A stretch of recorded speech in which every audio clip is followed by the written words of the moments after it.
TSM has changed the composition of their roster around this season, and it seemed to pay off so far now heading into this final matchup, or I should say final best of 5 with Cloud9. 4 more games to go, possibly. Cloud9 looking to make it 2 as they would like to. The Nunu still gets banned out. Balls will not have Nidalee. Seeing some of the same, the chaos of Zillion's Chrono Shift will not be seen throughout this game. See, it's really strange to me when teams have a priority on one champion like Zillion, and then still respect the other team to use it better than them, because I don't feel like Zillion was that effective for TSM in that last game, yet they still banned it out themselves. That's just a personal curiosity of mine, but you can definitely see TSM taking the generic ban strategy once again, hoping for different picks now that they are on the blue side. And Cloud9 showing that they have no trouble banning Amazing with the same 2 champions to start off again, knowing that they'll hinder a bit of his jungle pressure and objective control, always banning that. Nunu, you will not get Zed this time, Bjergsen, and they will have the Alistar left open, hovered, and locked. All right, so the first time we're going to get to see Alistar here in the North American playoffs, it feels like. He's been banned so much here at PAX. Whether it's a top lane Alistar or a support Alistar is yet to be seen. Lustboy has played a lot of support Alistar. That was even before he was buffed. So now that top lane headbutt Alistar is so big, we'll see if Cloud9 is willing to play it. Cloud9 may pick Mundo here at some point during pick and ban because he's one of the guys who can withstand the Alistar in the top lane. Or they could just try and lane swap it and neutralize it. We'll see. Slow lock-ins here coming from Cloud9. Like we said, we kind of saw both teams doing their own thing, coming to champion select, and it seemed like that caught TSM off guard with the Fizz pick in the end. It was something they played, but all the way down the line, it was a bit faster than what did they want to round it out with Bjergsen. Here, Cloud9 from the get-go seems to be taking it into consideration, but so far, it's not fixed. Or if it's not broken, don't fix it. Yeah, they're keeping the Nami away from Lustboy as well. Right. Lemon with his pick and ban priority, made with the help of their analyst Charlie, who was here in Seattle as well. They've really been on fire lately. Like Cloud9, they had such a shaky start to the regular season, but really the fact that they won 10 of their last 11 games is so impressive. They're a team that kind of is able to bring out the wins without showing anything different. Before, they'd always say, we just like to pick what's OP. But now they don't do that anymore. They pick what they're actually good at. The whole team has come together with such a composition in every time. Usually it's a fighting composition. We don't see too much poke coming from these guys. They like to control the game and then keep control of it. See, oh, man. The fans are saying don't pick Lucian. WildTurtle wants Lucian. He likes it. Builds that damage early in the game. Very early, as you would, Listen, AD caster Lucian, but there's a lot of banking on this Trist here. Yeah. So this is a personal opinion in mine. Yes, Tristana is 11-2 in the playoffs here in North America, but I think that is more of a correlation than an absolute cause. I look at the last game, and TSM did not lose because they had Lucian and not Trist. They actually won the lane with Lucian. Right, exactly. Pretty substantially. They took the turret and took almost no turret damage in return. The team fights didn't go well, and TSM was not able to snowball their advantage. But WildTurtle is one of the better Lucians, and Sneaky may actually be the best Lucian in North America, talking to a lot of the players, so it is not a bad pick to take that away from him. Absolutely. The positioning is above and beyond something you have to have with Lucian. If you want to harass in lane, the Yasuo comes out quite fast. The synergy as well across the board with everybody except Meteos. And the lock-in's almost even faster. At least the hovers here from Team Solomid. The Kha'Zix once again going into the hands of Amazing, and Lustboy on the Thresh. These are very powerful lanes for TSM, through and through. Yep. Alistar top lane. It's what they needed. Bjergsen's Syndra is incredible, and it will really be on high to withstand that in lane as Yasuo. It'll be a little tricky for TSM to have the proper exhaust coverage for Yasuo. I'm really wondering if Lustboy is going to switch that Ignite out for an exhaust, because Bjergsen will want the Ignite for the kill pressure. If not, the team fights could get a little bit slippery for TSM. And I feel like if that's the result, Jat, it's not going to be good. With this good of picks coming in for TSM, if they flounder this game, it's not going to spell good things for the series. No, definitely not. While it is possible to come back from 2-0s, it is unlikely, especially when TSM has been 3-0'd multiple times by Cloud9. So we have it locked in. The Lulu gets grabbed up on the other side. I will have that assassination potential on his Yasuo and blocking Bjergsen's ult all day if he can get him in there. So very good back and forth we're going to get from the mid lane. Probably going to not get high on a very early first blood, so we're going to have a different matchup from the get-go, besides the champions. And one thing that Cloud9 is going to have to do with this matchup is play a lot of disengage. It's very difficult to work around Alistar's Unbreakable Will, his ultimate. 70% damage reduction, plus a whole bunch of AD to add to it. So when he goes in, Cloud9 will have to peel back, and that's one of the big reasons, I think, they went with the Lulu. They need the Glitterlands to keep TSM at bay, and they need to be able to retreat when they get initiated on by Alistar. I want to see how those teamfights play out. All right, we'll see how it happens. The teams are loading into the Rift for our second match between TSM and Cloud9. This is going to be huge. Use TSM #win or Cloud9 #win and keep all those predictions up to date and coming, as we will update them on the screen. That's what happens. We like to show you guys that you're bringing in an effort here and really having a point to the game. The players also want to feel you shake the stage. Get your voices up for Cloud9 or TSM. Get the cheers out. They're not going to be able to hear you, but they're definitely going to be able to feel in their seats. Yeah, there's enough people here that the vibration, nothing stops that as far as the crowd goes. TSM does seem to have the slight fan favorite, but there are a lot of Cloud9 fans here. It's a very high final. And remember, the first place seed in North America, even though both these teams are going to Worlds, do not get in a group with any of the #1 seeds from other regions. So no #1 Korea, China, or EU team will be in the groups for the winner of this game. All right, we're locked and loaded. TSM versus Cloud9. It's TSM's on the blue side this time. Game 2 of the best of 5, ladies and gentlemen. You better be sitting in your seats, because you're going to be jumping soon. You're going to need all that energy. TSM off of the blue side. Cloud9 now on the red. Early game kills went to high last time.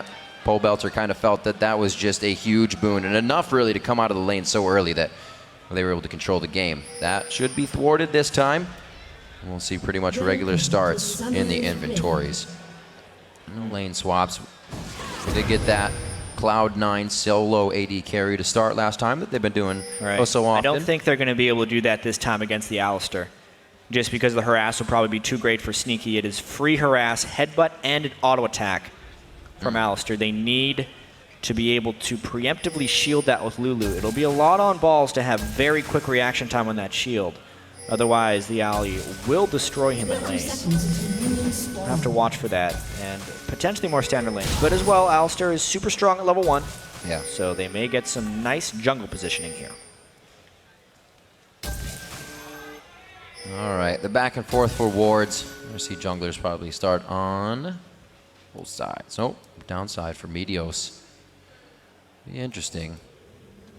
We see Amazing usually trying to go and help Bjergsen in these early part of the games when he gets Syndra, the crowd control damage, and everything that she can bring early game, as that lane bully is quite huge. One missed wall and high could be going down quite fast. Not too many escapes coming in from Yasuo, but same side, Syndra doesn't have those escapes either, and Meteos is a deadly Elise. And remember, no exhaust on TSM.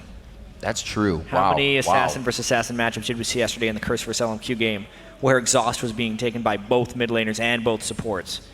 And it was just an exhaust party in team fights. These are going to be some fast fights then. Potentially. All right, Amazing onto the blue, gets a little bit of help. We are going to get the swap up to the top lane, but it's actually maybe the solo AD carry. Yeah, I'm a little surprised that they're putting Sneaky against Alistar. Maybe they think he can get enough harass in when Alistar goes in that he can out-harass him. But I mean, with a Crystalline Flask on Ali, that's a little bit doubtful. I wonder what TSM's game is here, because they're actually not sending Ali up to that lane. He appears to be double jungling with Amazing and leaving Sneaky 1v0 in that top lane. I feel like that gives Cloud9 a pretty substantial early game edge here. Yeah, and Sneaky hasn't leveled a thing in that lane. I mean, he can. It wouldn't be explosive shot. He's going to freeze the heck out of it, but he's just having the time of his life. Yeah, right now a bunch of experience is going to waste in the top lane.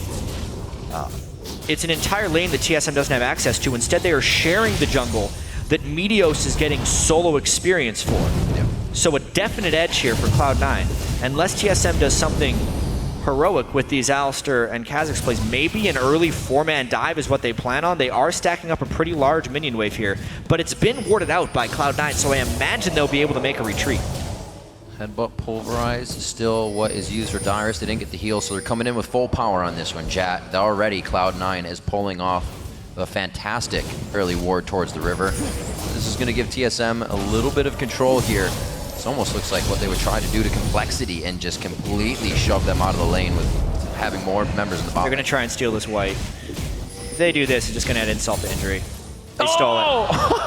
Wow. Cloud9 is demolishing TSM in this early game right now.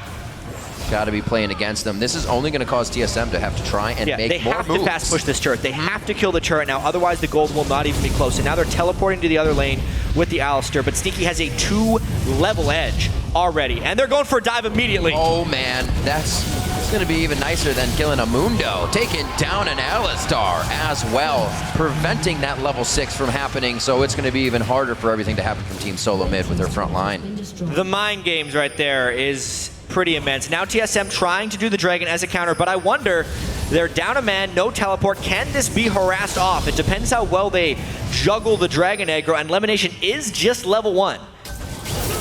Right in the face, Bjergsen. First bit of flow, but they trade the same amount of damage. Dragon still going over towards Team Solomid with LemonNation just trying to be a nuisance on the outside. Great job on the dodging out of the Dragon aggro. Amazing taking a little bit now as they know they just need to stay in and get it. So great response from Team Solomid. Yeah. It was a chaotic early game, but they are able to control a bit of it. Making the best out of a bad situation. You look at the gold and they do have the lead there because of the turret. And the Dragon stacking up to be greater than the First Blood. But the question will remain, how will Dyrus do? How much does this shut him down? Right. He's a level 2 Alistar who is normally picked to demolish the lane, get ahead, and then take over the mid-game team fights. It'll be a long time until he's level 6, and will he have any items to actually show presence with? That's where the problem will lie for TSM. Be a while before he gets a lane to himself, especially with TSM taking it down soon. They can farm this bottom one as much as they want along with balls, and still the top lane I don't think it's taken much. Down to half, so warmed up for when they need it, but Sneaky can just sit here. Great play so far from both sides. I like the reactive play from Team Solomid. It definitely shows that with the loss of the last game, they are still going strong with this best of 5 series. One thing that I've always admired about Cloud9 is their willingness to let top picks through and handle them. They may have done that with Alistar. They did it with the Zillion last game as well. Just champions that other teams think are insurmountable, and then Cloud9 shows the answer to it. Right. Dyrus is definitely not having a good game here, and I want to see if Cloud9 is able to work around that ridiculous Alistar ultimate. Oh, hello. Lantern. Lantern in. Sneak attack. The play for the slow. Slows for the play. So good. Just so good to prep that up. LemonNation had no way to get out of that.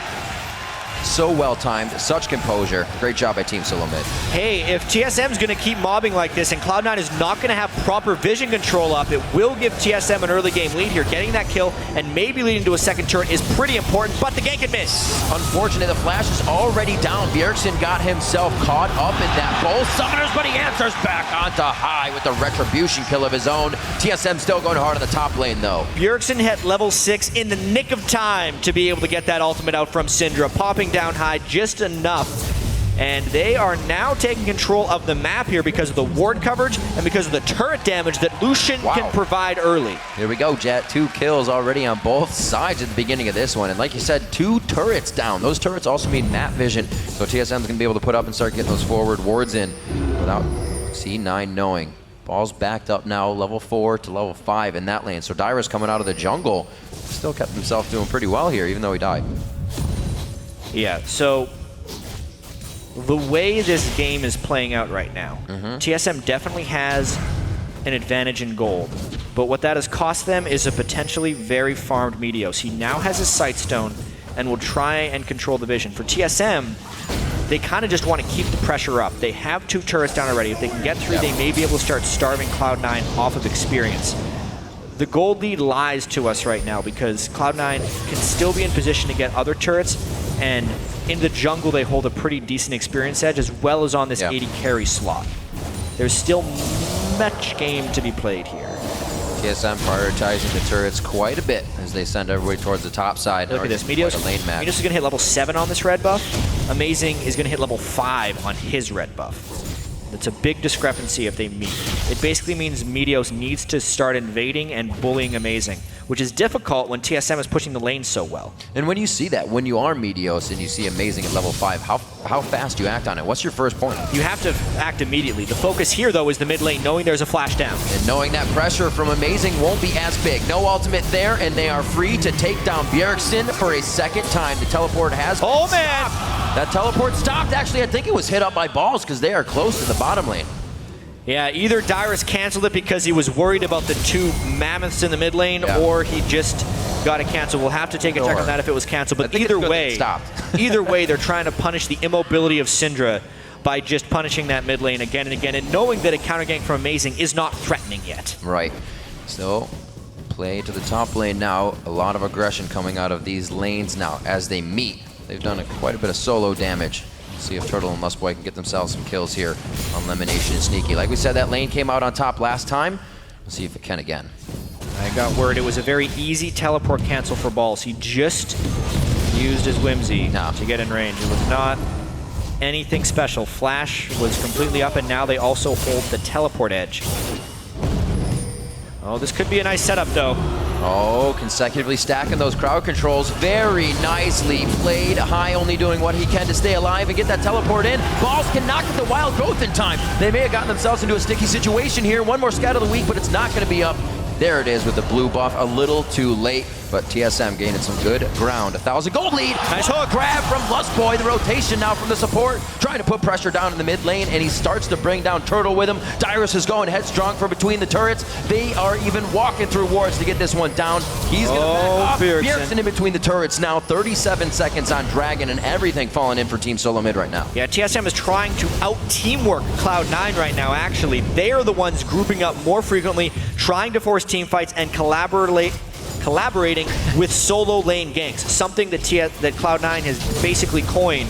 High and Balls working together with ganks. That time it's Dyrus and Bjergsen chaining crowd control, finishing off High, and trying to finish this mid turret. Not a turret down yet for Team Solo Mid, but they have dropped 3 of Cloud9's, and they're going to start getting forward wards. Plus that Dragon number 2. How much is down for Cloud9? They are starved of vision. They have not been able to get this vision up. They're down 3 turrets, and if they lose this Dragon, it's even more. Meteos is still very big. He can come up in these fights for the team. Tidal Wave just on the other side is actually not there yet. No 6 from LemonNation. TSM able to pick up another kill with ults not being there on the side of Cloud9. It looks like Cloud9 have lost control. You could see it was like TSM was coming out of the abyss there with the Fog of War being targeted. Cloud9 had no idea where TSM was, so they could not make informed decisions, and TSM has actually just destroyed this early game, despite it seeming like Cloud9 had the edge. 4-3 and a 4,000 gold lead. To say almost 4,000 at 12 minutes into the game. Definitely a different game too here. Whatever talk that Reginald and Loco had on that stage is coming into play.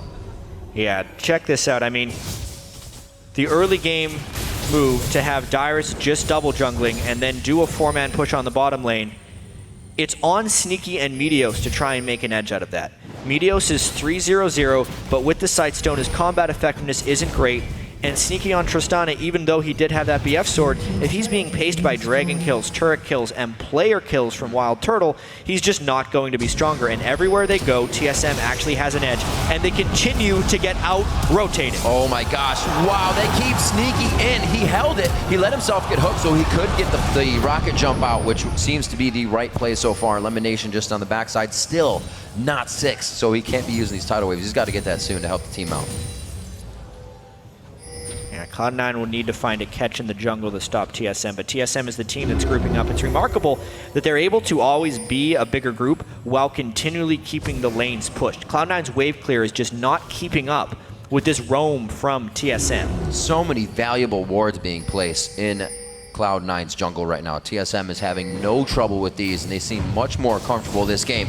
Pushing now the 2nd tier turret in the top lane. This should easily go down. We have High in the bottom who's going to be focused on that. So Cloud9 succeeds this turret, but they will not to the inhibitor. Yeah, 4 turrets to 1 now is a pretty remarkable map pressure advantage. High trying to get something done in the split push, but it just means the rest of Cloud9 needs to withstand this and play the disengage game for a while.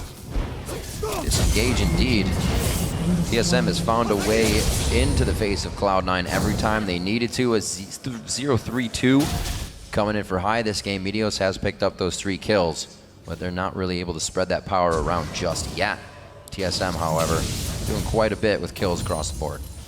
I'd say this game probably actually turned when High got killed by Dyrus and Bjergsen in the mid lane. Up until that point, it was kind of a trade of experience for turrets, but then there was almost a critical mass of map pressure that you can lose. When High died 2v1 for that, they lost that 3rd turret and in turn lost dragon pressure. Now it's just about how well TSM can constrict Cloud9 and cut off their farming pass. Well, here's one. They're going to be able to deprive them of it. Not maybe a red buff. Cloud9's definitely going to act fast on this one. Meteos still in the mid lane to make sure Bjergsen has something to think about. Gives the rest of Cloud9 a little bit of pressure relief here in the jungle. TSM doesn't want to give up, though. Dyrus has his teleport up, but he's not there immediately, and he's not willing to burn it as of yet. Ooh. Timely wind wall there by High. Would have been the death of him. Let's say, when's he going to use it for the Syndra ult? But that definitely saved his life to keep it up for the death sentence. They're trying to harass everything. They're not letting Cloud9 get any bit of their jungle without harass. TSM much more prepared early game here. They do have the better early game champions, Lucian greater than Trist for quite some time. You can see he's really outclassing him right now. No IE yet on Sneaky. Mid lane as well, Bjergsen always tries to dominate with Syndra, plus the fog of war control of Syndra is just spectacular.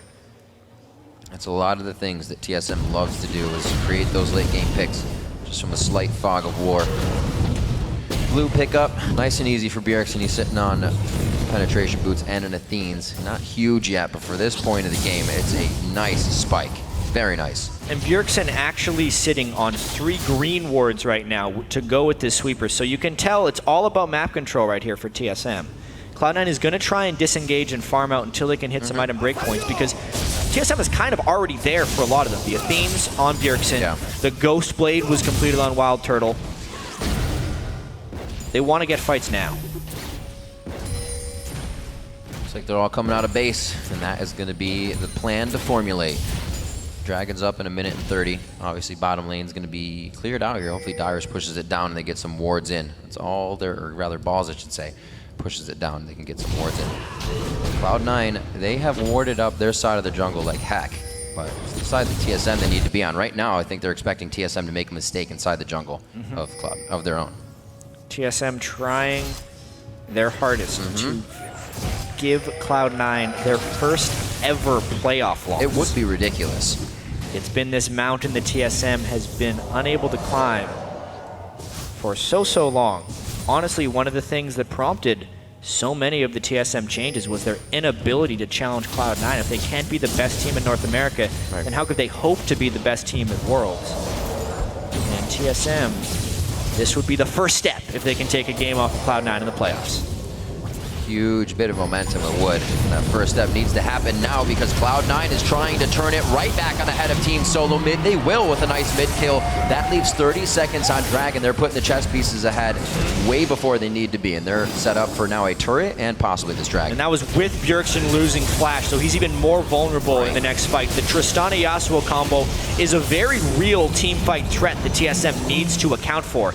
With the turret being taken down there, if Cloud9 can control that next Dragon, they are right back in the game. They absolutely are. Didn't even need wards to make that happen, but they have kept themselves quite safe on their own side of the map, stalling out the pressure that Team Solomid has created. It's like it's now their time to try and fight back. This is such a tense moment for Cloud9. They do not have the confidence to just go right into the Dragon Pit. The fear of a teleport from Alistar is absolutely huge. They have to be so careful with this. They're trying to rush it down, but there's the Alistar. Full TP's coming in. Dyrus going to be on the top side. He gets the wave, and he gets actually right over it. Throwing on the Iron Will. Looks like he could stay in the middle of the fight. Turtle, no protection for him on the back line, and he's got 2 big DPS crunchers coming on him. It's going to be 28 seconds for him in the death chamber. Amazing. Now the focus. Dyrus still trying to do what he can, but nobody else was really able there to help him with the peel he was creating for the team. Cloud9 played that fight so damn well right there. They completely were able to bypass the Alistar and make him not matter in that team fight. Getting the Dragon is absolutely critical for Cloud9. WildTurtle, unfortunately, coming out of Cloud9's jungle at the beginning of all that, just wasn't the positioning they needed. I mean, watch this. Alistar comes in, and we're talking about disengage right here. You think Dyrus has done it by peeling off right there, but he's not doing anything with that Rod of Ages. What happened was Cloud9 went for the people they can actually kill, and they're able to get past the cow. So Dyrus has no presence here. Once he uses his headbutt and pulverize, he doesn't do anything, especially without a Trinity Force for auto attack damage. They focused down the targets they needed to. Man. By the time the ultimate was down for Dyrus, he was just a squishy dude. They finished him off as well, and now they're in the lead. Unbelievable patience from Cloud9. So much speed to take down WildTurtle, and then just pretty much nix the damage coming out of TSM for the rest of the fight. Bjergsen needing to get in there with the team next time, but they need the positioning overall, and that was won by Cloud9 very handily. 29,000 now as they take the lead to 28. Game one in their favor, and it looks like they're trying to do that again. TSM very close to pulling this one back in their favor, just with another move. Those are going to go back and forth, I feel, for the next 10-20 minutes. How can TSM beat Cloud9?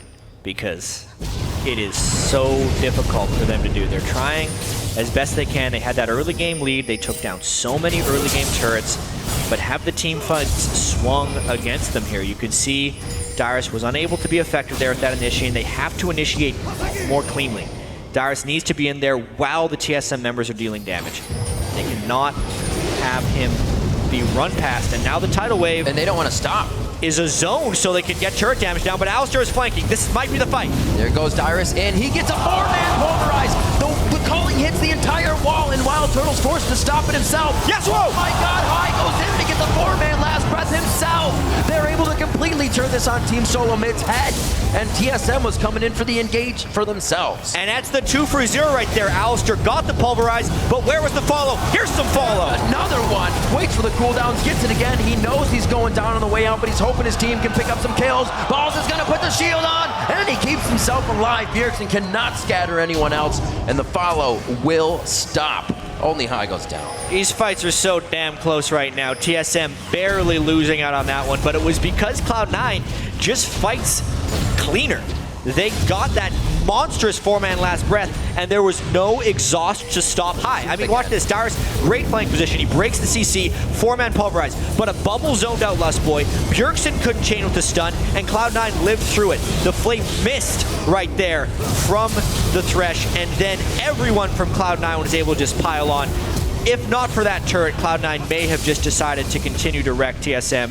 Bjergsen, though, with some really nice skill shots near the end here. Dyrus still with enough health to do a re-engage after a stun, and he's able to get a little bit of follow, but it was just a 1-for-1 trade after that. And a great escape from Cloud9. So damn low. It's crazy. It seemed TSM had pretty much their spike in items for the time. The Athenes, the penetration, the Rod of Ages being built up by Dyrus, and Cloud9 won that dragon fight. It's like teams have to be risk averse. Give the dragons up, continue your pressure around the map, because Cloud9 in that 5v5 brawl will just put you on the ground.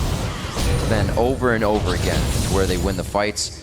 We'll see if it happens again. They took it all the way to mid that time and now have a 2,000 gold lead, and they've started to really even up the turrets. At one point, TSM had a shutout on those turrets, but quickly brought back by Cloud9. The control has definitely shifted here. The emphasis is on TSM to find initiations and then Cloud9 to counter those initiations. Nami is so critical in this because if Alistar goes in, the follow has to come immediately, and if there's a tidal wave there with nothing on TSM to block it, like a Braum or Yasuo, they basically just have to eat the wave, and that is a really difficult thing to teamfight through with all the slow and the minor knockup it provides. LemonNation has had no problem denying that Nami from Lustboy. Doing it now for a second game in a row. See where they keep going here. TSM's now trying to put their foot down, get some more wards down. They definitely need to get that vision before they can start getting themselves in some scary situations. Dyrus on the front line hasn't really had anybody to come up behind him too much. TSM hasn't felt too good about the reinitiate. So much this is on High's wind wall to be thrown up after Dyrus initiates. Right. And prevent follow-up from hitting the team. Great damage onto the turret. Focus from Team Solomid is where it needs to be.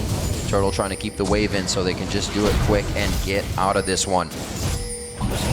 Meteos on the side creating options for Cloud9, but he's forced back to the turret now, and it's going to be just all out. 5v5 here at the middle turret before this inhibitor could be possibly going down despite this fight, or decided on this fight, I should say. using the wind walls to just stop the siege is pretty effective thus far. As long as they're able to recover while the wind wall's down. Looks pretty good for them so far. They may actually look for a bit of a counter initiation, but that opens them up to a flank. Good pink ward coverage by TSM. Thought maybe Dyrus would go there, but the TSM follow-up would not be quick. And Amazing takes a bunch of damage. A very nice scatter. Dyrus puts Thing is, it's through a wind wall. The team has to be able to get through with Dyrus. Amazing goes in, he gets exhausted immediately. That's going to be balls on the follow for him. Dyrus still trying to do what he can. This is WildTurtle, now puts himself on the front line. Quickly throws down the summoner. Heal for himself. A very flat, fast flash. Pulverize coming in. Or headbutt Pulverize. He didn't flash, he just moved across the screen. TSM finds the catch there, and they eliminated High from that fight, and now it's just Cloud9 being scattered. WildTurtle on the hunt. Oh, what a nice buster shot to get back, but he pulls him back in. The Dark Passage could be enough. Lustboy is going to have the vision. He should be able to hit this. A nice dodge by LemonNation. We do have Bjergsen as well in the mid lane with Sneaky right now, kind of going back and forth. The turret did not fall there. They're going to keep going on this. The war of the mobility boot supports. Too fast for each other's good. Can't get some skill shots down. TSM trying to get this dragon. It looks like they have just kept this game close. Smart play by Team Solomid to come in. Understand that Cloud9 a little bit stronger right now in the game, but they can still win the fights. There's so much initiation potential, and the chain stun potential from TSM is huge. So this time, they get that first stun onto High. Dyrus chains it, and then in order for High to initiate, which he tried to do, he had to walk through the damage, and he tried to walk through a monster Bjergsen right there. Just a not a clean fight from High. Though if they can burn Dyrus' ultimate here, it would be huge. That is absolutely but they used last breath on it. That's too much. High getting very, very antsy in this situation. Very reminiscent of the Fizz play he used to bring out, and it could be getting in their head that they were ahead in this game, and it does not look that way anymore. Team Solomid starting to take an advantage. The culling, pressuring LemonNation and Sneaky off, but not doing too much damage. This turret's warmed up to go down, and Team Solomid has got the crowd on their feet. High making some uncharacteristic mistakes there. You could see the goal was to catch Alistar out of position. Maybe they thought his ultimate was still on cooldown because they burned their team fight on him, and it allowed a fantastic follow from the rest of TSM. Dyrus is untouched. They get 2 kills, and now they can push more turrets. All the way across the map, coast to coast for the turrets. Now looking at the front line, just around the horde of the 3 inhibitors on the side of Cloud9. 2,000 gold and a little bag of chips in favor of Team Solomid. 9 to 10 in kills. These games, they're definitely getting a good amount of kills in. I'm liking it.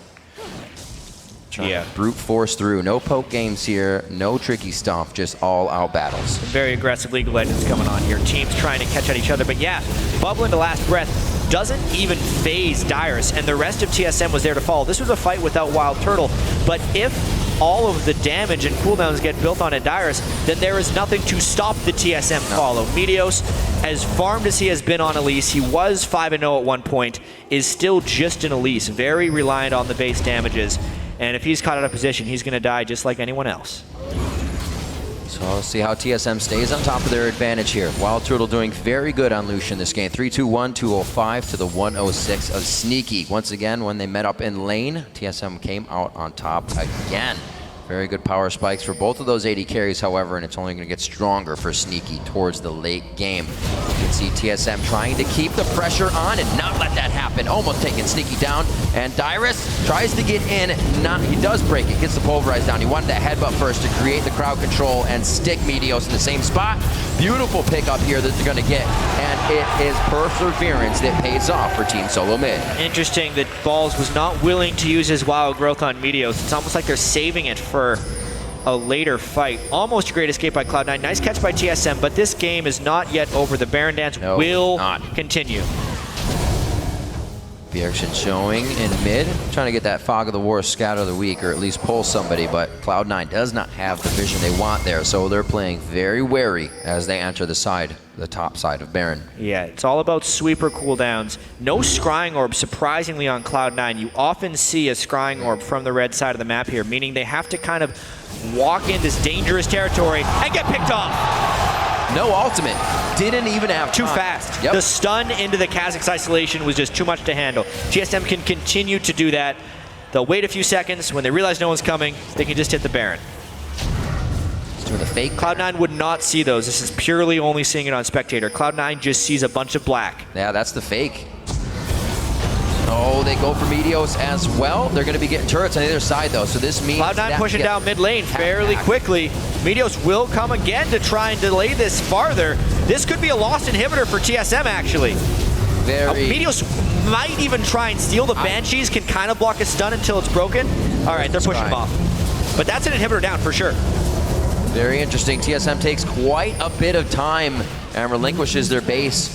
The inhibitor goes down here, and C9 is going to walk out with quite a big lead towards the mid lane and possibly the bottom lane. Oh, no. Very careful here. I don't see many home guards. Cloud9 has to run. 2 home guards here coming out, so everybody else is going to be trying to pick up the slack on the back line. High will be going down without an escape, but that's what LemonNation's ultimate was for. They made some great ground, and there's minions on the Nexus turret. Cloud9 tried for a home run there. They had balls teleport in to try and interrupt recalls, and he was unable to. So now Cloud9 overstayed. They were expecting the recalls to be broken, and they were going for 2 inhibitors, but they did not get it. All the way ring around the rosy here by Team Solomid and Cloud9. They meet back up in Dragon, and it looks like Turtle very close to going down. The burn stays up, but he's able to get the attacks that keep him alive. Thresh as well, get a little bit of safety. Hey, Baron buff on 5 members of TSM, but they have to act on this very quickly. Cloud9 did burn that inhibitor down, so if TSM is not pushing the mid lane, then they will lose management of that and have to have a full-time defender, which would allow Cloud9 to just continue to farm up that Trist Yasuo teamfight comp. Man, quite a bit of multitasking for them to do now. 45 seconds on the Dragon, so they might be able to send, or at least keep WildTurtle there. They have 0 vision. He's going to go back. He's definitely got some items to put in his pocket. What a fantastic game so far. Only 30 minutes into this one. We're definitely not just going to get a one-sided here, but Team Solomid has to be very careful. One fight wrong, and Cloud9 could be right on the Nexus. We've seen by this game that both teams are willing to just turn a fight on a moment's notice if they get the right initiation, and that's what a lot of these fights are coming down to, is just who starts it well, or who follows well, or who executes within the team fight. It's a very fluid game that we have here. And it's not like TSM is making the wrong decisions or Cloud9 is making the wrong decisions that frequently. Baiting at the Baron is something that TSM did. They just guessed that Cloud9 was going to be more aggressive about checking, and then it was too late for TSM to respond by the time Cloud9 was pushing mid. Again here, TSM is trying to push mid, but Cloud9 has mind-gamed themselves down to the bottom lane. There may not be an escape from this team fight, and there will be 5 members of TSM trying to chase them down. Cloud9 is going to try and run ring around the rosy here. They might get an inhibitor. They do not want to fight TSM, but they're getting the buildings. They don't know where they are. They're going to run right into them, though. Lustboy not afraid to start this initiation. Amazing, still with the ulti Baron. This is trouble for Cloud9. Dyrus with a great initiation from the backside.